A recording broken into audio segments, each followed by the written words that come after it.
ఈ రోజే డౌన్లోడ్ చేయండి. మీ ఫేవరెట్ షోస్ చూడండి. గుడ్ మార్నింగ్ నాన్న.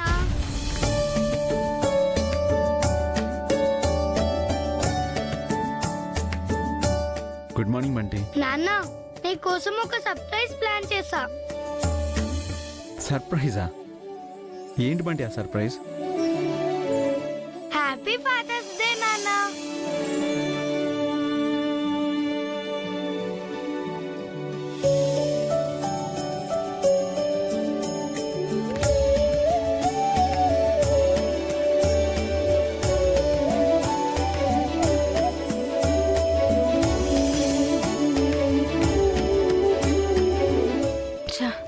ఈ కంగారులో పడి ఫాదర్స్ డే అన్న విషయమే మర్చిపోయాను.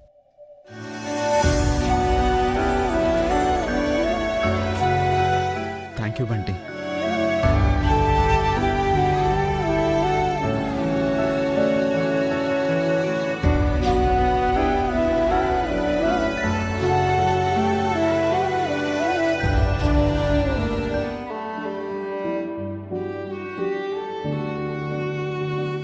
ఏమైంది బంటి, డల్గా ఉన్నావు?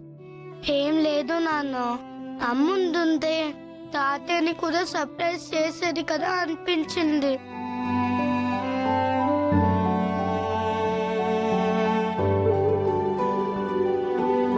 తాతయ్యని చూస్తే బాధ ఇస్తున్నాను. బంటి, అమ్మ లెక్కుంటే ఏంది బంటి? మా నాయనకి ఇంకో కూతురు నేనుండాను గదా, ఆ సర్ప్రైజ్ ఏదో నేనే ఇస్తాను. చేస్తావా?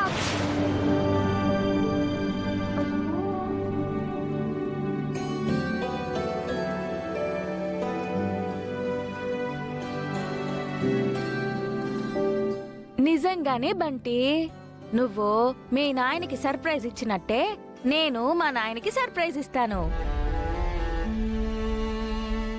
వద్దు రుక్మిణి, అసలే ఇప్పుడు సూర్య వేరే డిస్టర్బెన్స్ లో ఉన్నాడు.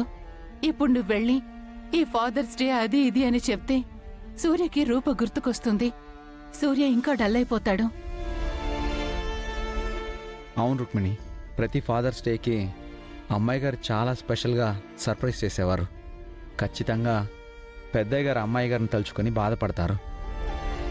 చూడండి బావగారు, మా అక్క చేయాలనుకుని చేయలేని పనులని నేను చేయడానికి వచ్చుండాను.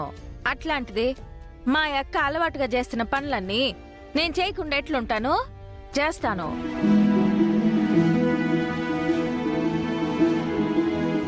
అసలు పెద్దయ్య గారు ఉన్న మూడ్లో ఇవన్నీ యాక్సెప్ట్ చేస్తారా రుక్మిణి? యాక్సెప్ట్ చేసేలా చేద్దాం బావగారు. ఈ ఫాదర్స్ డే మా అక్కొచ్చి విష్ చేసినట్టే చేద్దాం. అది ఎలా కుదురుతుంది చిన్నమ్మాయి గారు?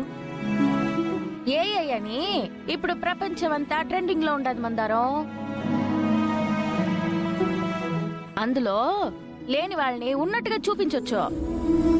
మా అక్క కూడా లేదు కాబట్టి మా అక్కే వచ్చి ఫాదర్స్ డే విషెస్ చెప్తే ఎట్లుంటుందో ఓసారి మీరే ఆలోచించండి.